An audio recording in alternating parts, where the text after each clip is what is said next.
Welcome to the video. John Bodine here with Redemptive Psych, and in this video we're continuing our 16 type series, going over each of the 16 profiles, hopefully in a short period of time to give you a feel for each of the types. Today we're talking about the INFP. INFPs are one of the 4 MP types. They are, in general, probably the most complex quadrant of 4 types.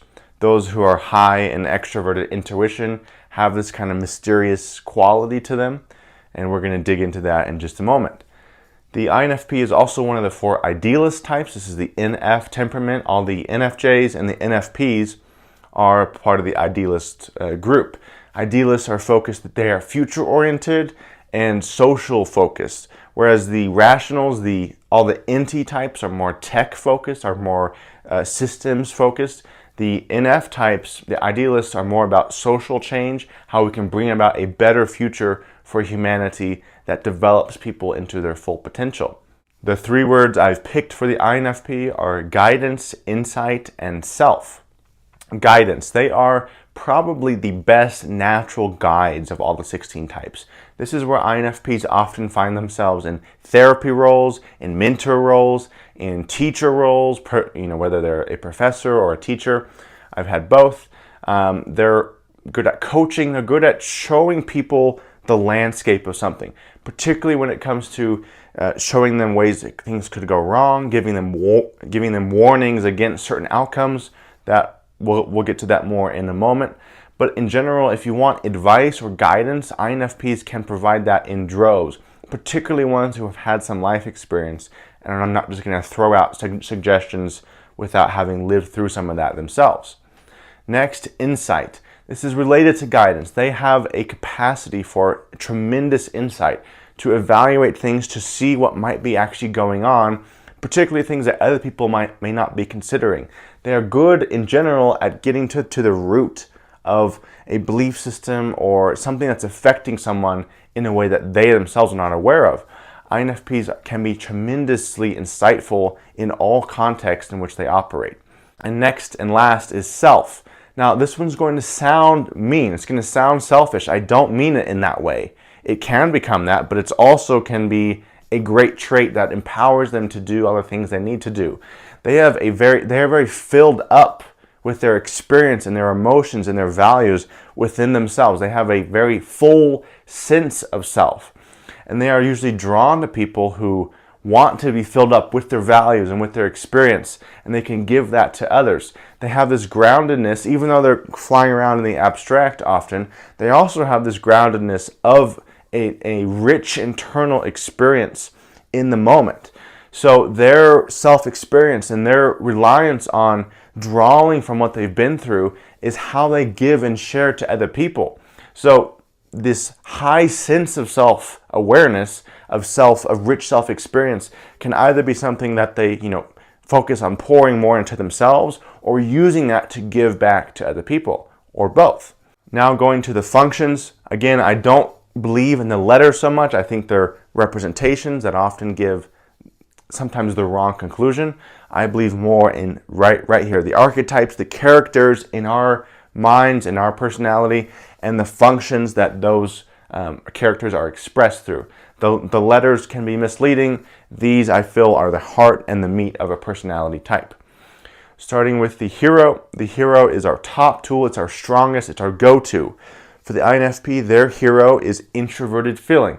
Introverted feeling is about my values, my integrity, what I care about, also my emotions, my emotional depth, my capacity to express and show what I feel. So it's a moral landscape, number one. They have these very, very, very strong values, and they use that to orient themselves throughout their lives. This is also, FI is also the source of their capacity for insight, at least partially. Because FI can comb through and sift through the facts and what might be going on, they can point to what's most important to draw attention to. FI is basically prioritization. It's like, what is actually important? What can I ignore for now? And how do I order these tasks? Next is their parent function. The parent is the source of our responsibility. It's also the place where we give back most to others, regardless of if the parent is introverted or extroverted. For the INFP, their parent function, their second function, is extroverted intuition. Extroverted intuition is all about consequences, the opportunities, the options, what to be aware of, what to be warned about. INFPs are tremendous, when they're using their parent responsibly, they are tremendous at understanding the potential pitfalls or the potential opportunities of the people around them. This combined with their FI hero is their source of guidance, is their source of ability to guide and show people the path, particularly the path that they may not want to take, and showing them a better alternative. Extroverted intuition is also about being wanted and being desired and being sought after and being chosen. INFPs want all those things. They want to be chosen and sought after and desired and desired to have around. They push down their own preferences a lot, or their own choice, or what they may want, to elevate and help the choices of the people around them. They like to give other people freedom and choices, as long as that person is basically heeding the INFP's advice or warnings. They actually like to just watch people have freedom and decide what they're going to choose. And they want to be part of guiding other people's paths. So extroverted intuition parent is about steering people responsibly and about being desirable and wanted by others. Next is the child. The child is our inner source of renewal and innocence, a bit naivety, but it's also a powerful and energizer bunny type of function. For the INFP, their child is introverted sensing. Introverted sensing child is this die-hard innocent loyalty. It's not going to go away. It's almost too loyal to a fault often, where they may end up in situations where they should probably get out of, but they have this like innocent belief that their loyalty is going to solve everything. And to some extent it can, and it can be a tremendous source that they bring to their relationships, to their work, to the people around them. But they also have a hard time saying no, potentially, and holding up their own boundaries at times. Now, the child is also a source of, SI child is also a source of my experience. They have this desire to be comfortable and to have great experiences. They can get into some bad habits where they're eating more than they should, or drinking more or whatnot, because it's like this, it's so exciting for them to have a good experience and to eat something good or drink something good. And they have to learn how to parse that and how to realize that, hey, the habits that I have, how much I take care of myself, directly correlates with how desirable and reliable I can be for others. Next is their inferior. The inferior, every type has an inferior function. The inferior is our source of insecurity, of anxiety potentially, and of vulnerability. We are very vulnerable in our inferior function. The inferior for the INFP is extroverted thinking. Extroverted thinking is what other people think about me. It's, do I have enough information? Do I have enough knowledge? Am I using that well? TE inferior for the INFP is worried that other people think of them in a bad way. They are worried of looking bad. They're very good at presenting themselves in certain ways, but that can be a compromise to their integrity depending on how they do it. So they are very careful about how they present themselves, of what they share. Sometimes they can share way too much, and sometimes they can distance themselves from an authentic expression if they're overcome by that fear.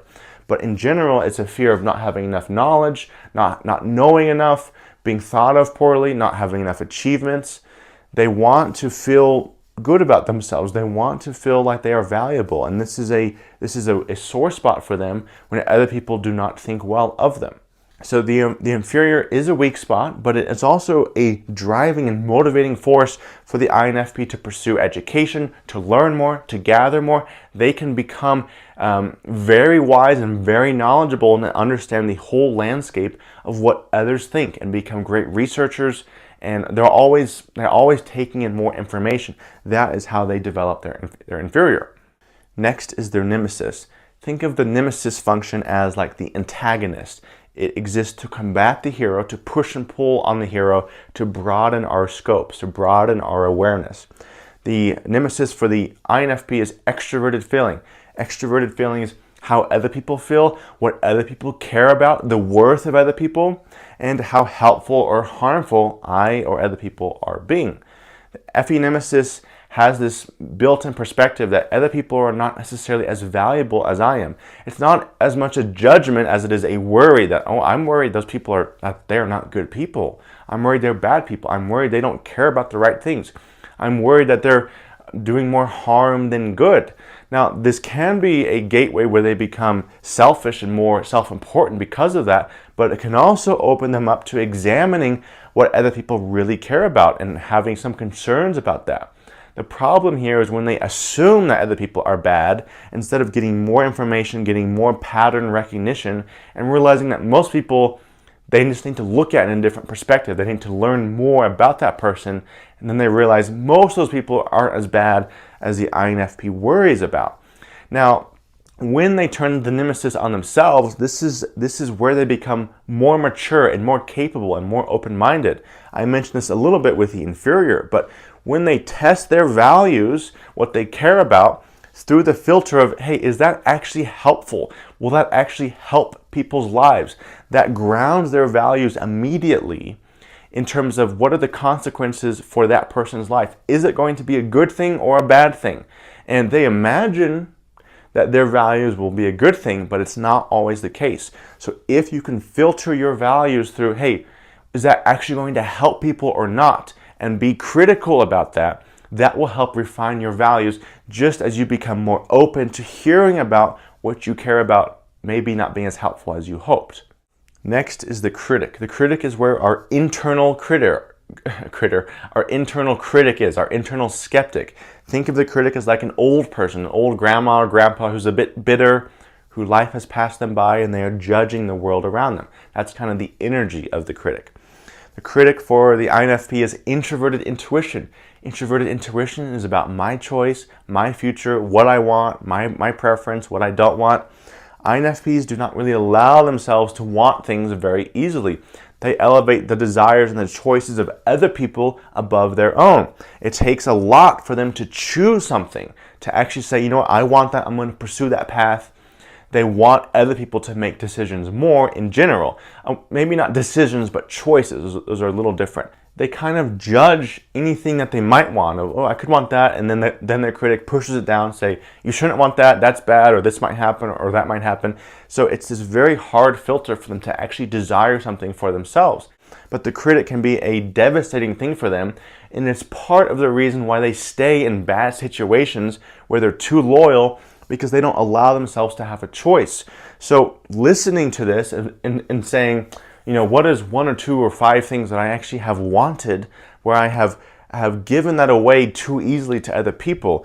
Maybe I should invest a little bit in my path, in my choice, not to become some selfish maniac, but to actually invest somewhat in yourself, in your own future. Now, the reason why this is really important is because your ability to see the consequences for other people is directly tied to how much you have practiced wanting something for yourself. So just making it a practice of picking 1 or 2 things to pick or to choose or to want, that empowers your extroverted intuition to see the landscape around you even better. Next is the trickster. The trickster is our source of kind of obliviousness and then not obliviousness. We think we understand it and then we really don't.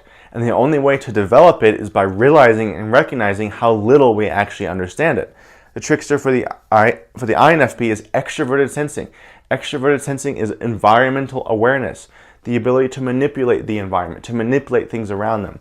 This is where INFPs don't really have a great sense of what's going on around them. They have this assumption often that they do know what's going on around them and that they do know how to do certain things.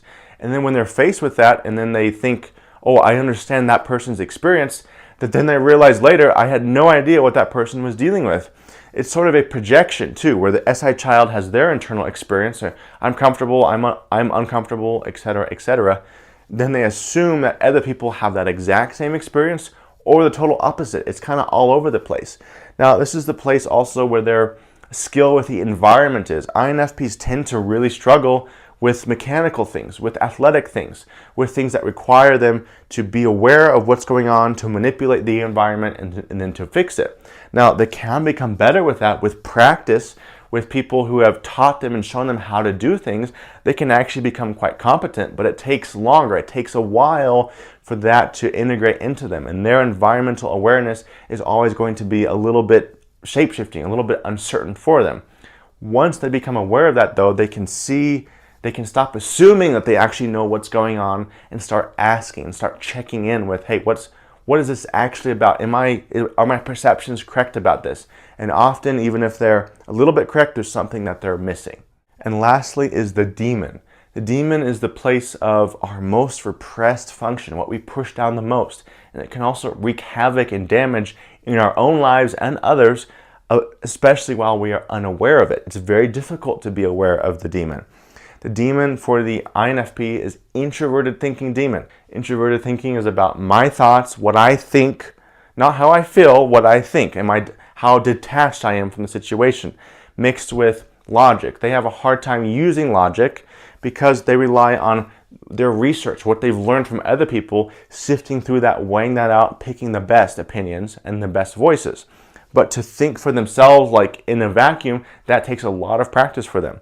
TI demon also is this internal, almost like an accusation that the INFP is bad, you're this or that, I think so badly of you. Part of the reason they're insecure about what other people think of them is because they think the worst of themselves at times. Now, one of the ways that the demon can be relaxed a little bit is by taking in more opinions, more options, especially things that challenge your feeling and challenge your values. So the demon is complex because it has these multiple layers to it. But in general, TI demon is like always telling the INFP certain bad statements about themselves or others. So with the path of integration, which we'll get to at a later point, this can be relaxed a little bit and brought into more awareness within their minds. But INFPs in general are tremendous guides. They're very insightful, especially the more life experience they've lived. And if they've been through some difficult things, that allows them to guide other people away from bad futures and towards better ones. Hope you guys enjoyed the video, and I'll see you next time.